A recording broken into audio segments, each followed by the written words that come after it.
Les chefs de gouvernement des pays membres de l'UEMOA, Union économique et monétaire ouest-africaine, étaient en réunion hier au Bénin. Le Premier ministre Daniel Kablan-Duncan a pris part à la rencontre et l'objectif est de réviser les réformes politiques, programmes et projets communautaires au profit des populations. Le récit de Sidonie Davila.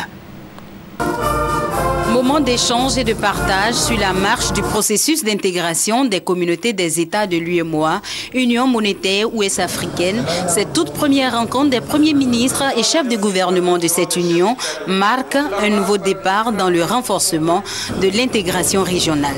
Pendant 2 heures, les participants ont examiné les recommandations de la commission de l'UEMOA. Ils ont par ailleurs proposé des solutions idoines en vue d'une application effective et intégrale des réformes et des tests communautaires. Une réunion sectorielle qui a été faite par le président de la commission de l'UEMOA avec chacun des 8 pays concernés. Donc on met ensemble les leçons tirées au niveau de ces réunions nationales pour avoir une approche UEMOA au niveau donc ensemble des pays et voir les pays où ça marche le mieux, les pays où ça marche le moins et comment peut-on partager l'expérience. Il se trouve que la Côte d'Ivoire ça marche. Puisqu'on avait un état, les derniers, à cause de la crise, 31% de taux de transposition, on est passé à plus de 70% en 3 ans. Et on se trouve parmi les pays les plus performants dans ce domaine. Mais nous, ça ne nous satisfait pas. Il faut aller encore plus loin. Le président nous a demandé de travailler davantage. Parce que nous estimons que l'intégration bénéficie beaucoup à la Côte d'Ivoire. Et c'est un gros marché pour nous. Et il faut faire en sorte que ce marché-là soit suffisamment intégré.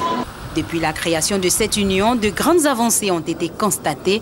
Des politiques et des réformes également ont été adoptées, relève son président. Mais il reconnaît tout de même que les différentes communautés peinent à se les approprier. Pour lui, il s'agit désormais de donner une impulsion nouvelle en impliquant davantage les chefs de gouvernement. L'intégration doit cesser d'être une nébuleuse, une rhétorique. Aussi a-t-il décidé d'impliquer directement le Premier ministre dans leur rôle de supervision de l'action gouvernementale, dans le processus d'approfondissement de l'intégration régionale dans notre sous-région.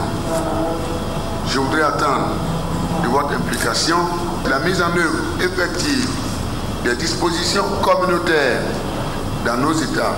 Les premiers ministres ont pris l'engagement ferme de contribuer à la performance des États membres, ce qui permettra aux différents États de tirer pleinement profit de leur appartenance à cette institution régionale.